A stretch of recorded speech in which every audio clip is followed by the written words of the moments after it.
Good evening, good afternoon, I guess it is, yeah. I'm Brian Reagan, this is Tyler Kelly. And we're coming to you today from Esther, chapter 6, verses 1 through 11. Tyler? That night the king could not sleep, so one was commanded to bring the book of the records of the Chronicles, and they were read before the king. And it was found written that Mordecai had told of Bigthana and Teresh, two of the king's eunuchs, the doorkeepers who had sought to lay hands on King, how do you say it? Ahasuerus. Then the king said, "What honor or dignity has been bestowed on Mordecai for this?" The king's servants who attended him said, "Nothing has been done for him." So the king said, "Who is in the court?" Now Haman had just entered the outer court of the king's palace to suggest that the king hang Mordecai on the gallows that he had prepared for him.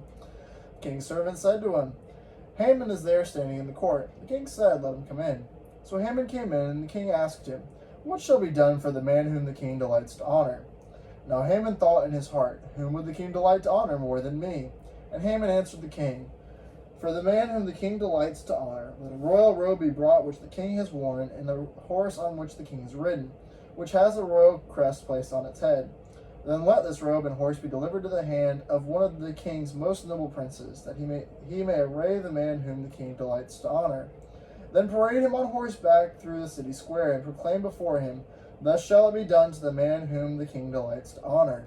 Then the king said to Haman, "Hurry, take the robe and the horse, as you have suggested, and do so for Mordecai the Jew who sits within the king's gate. Leave nothing undone of all that you have spoken." So Haman took the robe and the horse, arrayed Mordecai, and led him on horseback through the city square, and proclaimed before him, Thus shall it be done to the man whom the king delights to honor." All right. So,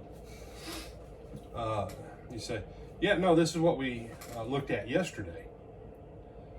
When Mordecai found out this plot, and he told Esther, and Esther told the king, and they put an end to this assassination attempt. Well, because it was done in the name of Esther, is the only reason I can figure why the king himself didn't do something.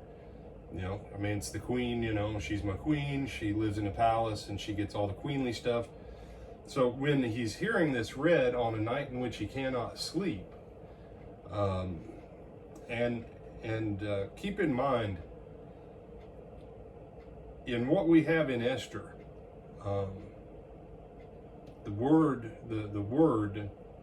words Elohim, Adonai, or Jehovah, none of them occur in Esther. Okay?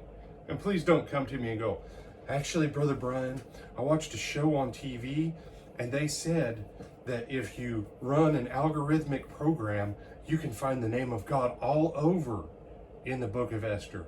Well, yes, if I randomly circle the letters G-O-D and J-E-S-U-S, I could take the Communist Manifesto and find Jesus and God everywhere in the Communist Manifesto. All right, that still wouldn't make it divine, okay? So it's an interesting thing that the name of the Lord and the titles for God and the Lord are not in the book of Esther, not explicitly. But how is it that as Haman is making advancement to destroy Mordecai and the Jews that are there in Babylon and in the Persian Empire, that the king just happens to have a night of insomnia, and the king says, "You know what, I'm not sleeping anyways. Bring me the book about how wonderful my kingdom is and everything that's happened in it." And he hears this story and connects it to Mordecai for the first time, and asks the question, "What shall be done?" And Haman just so happens to enter at that exact right time.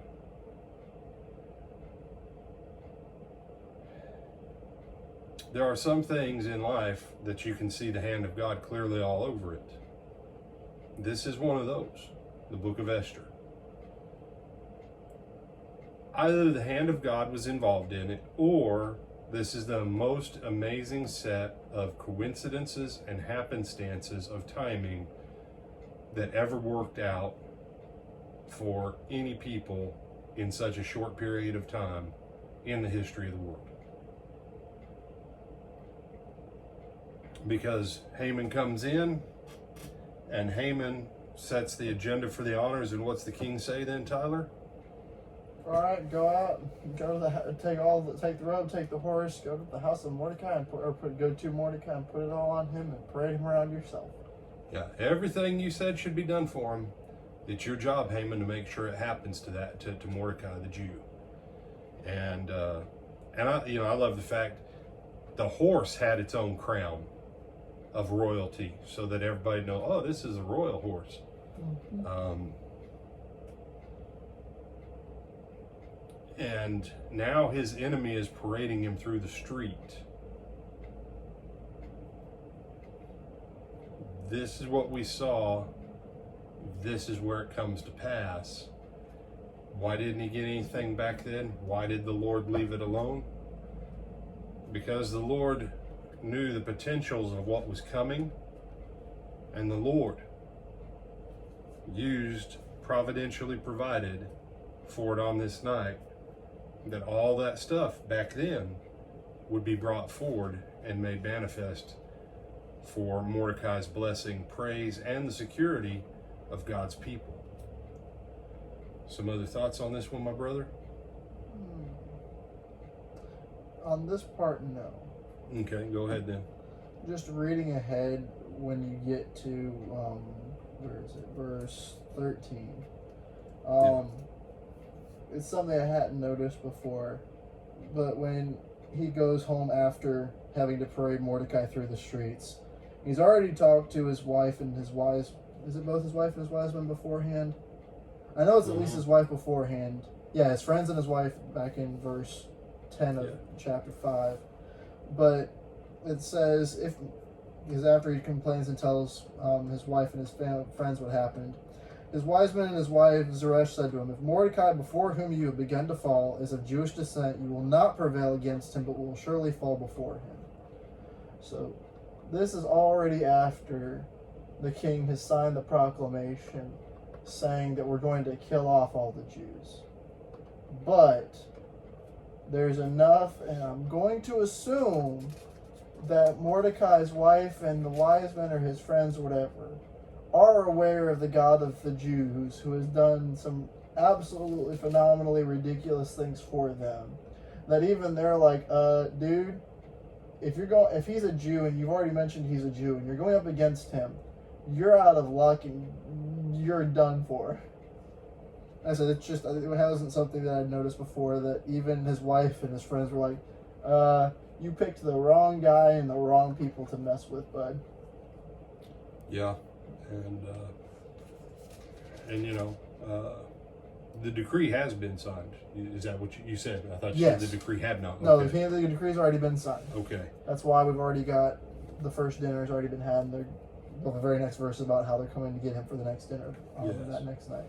And so it's you can't really argue against the presence of God in the story, even if he's not directly by name mentioned. And and what Tyler brought up when someone says, well, how would they have known? Because the Babylonians were conquered by the Medes and the Persians. That first Medo-Persian emperor, Cyrus, had Daniel as one of his advisors. Mm-hmm. And some of those other advisors that he probably kept from Babylon, I have no doubt they told him about Daniel, about Hananiah, Azariah, and Mishael, about the, and then he gets to, he's got the story of the lion's den and everything else. Daniel's nearly 85, 90 years old when the lion's den happens. So you got this long-lived guy with all this great stuff that in the annals of Nebuchadnezzar are all these proclamations about the greatness of the God of Daniel. So how would they have known? That would probably be why. And so anything else you want to add? No, that was it. All right. With that, I'm Brian Reagan. This is Tyler Kelly. And Lord willing, we'll see you this evening.